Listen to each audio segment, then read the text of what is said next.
Composition. Composition is the art of arranging the things inside the frame of your video to direct your audience's attention and emotions. Now, this rabbit hole goes very, very deep. But for now, let's stick to the basics. And the basics are the rule of thirds. And that is, you divide your frame up into thirds from top to bottom, side to side. And from here, the adventure begins. This is the center shot.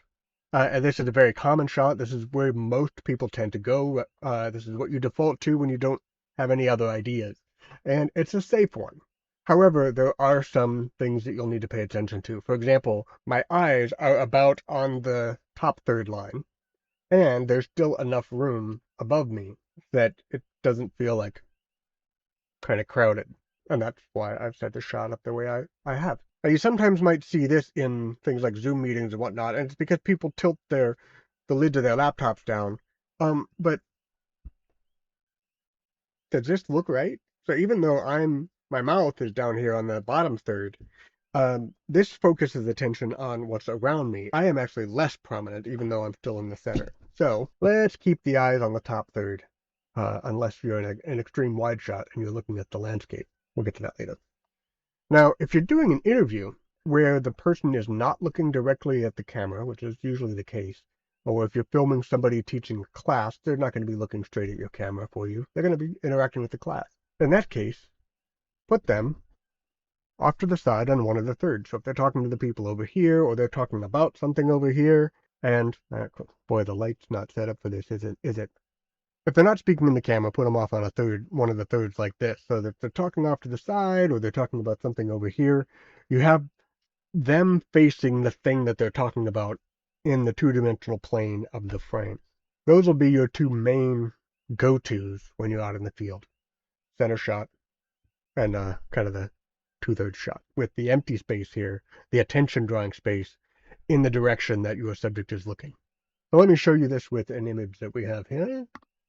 So here we have Kalani in the studio. You can see his eyes are right on that third line. He is dead center. He is clearly the focus of it, but you're meant to see everything that's going on inside the studio. This is a good shot. It's a little busy though, so let's see what we can do to make it less busy. There we go. Now we're clearly aware that Kalani is in the studio, but he is much more in focus, even though he's not in the center. But we can also mess it up. You can see how when we put him off to this side, even though he's still on the thirds line, and it's clear that we're supposed to be focusing on him, his attention is focusing off the screen. Makes you wonder what's there, and makes what's behind him seem a little less important. What about that bottom line?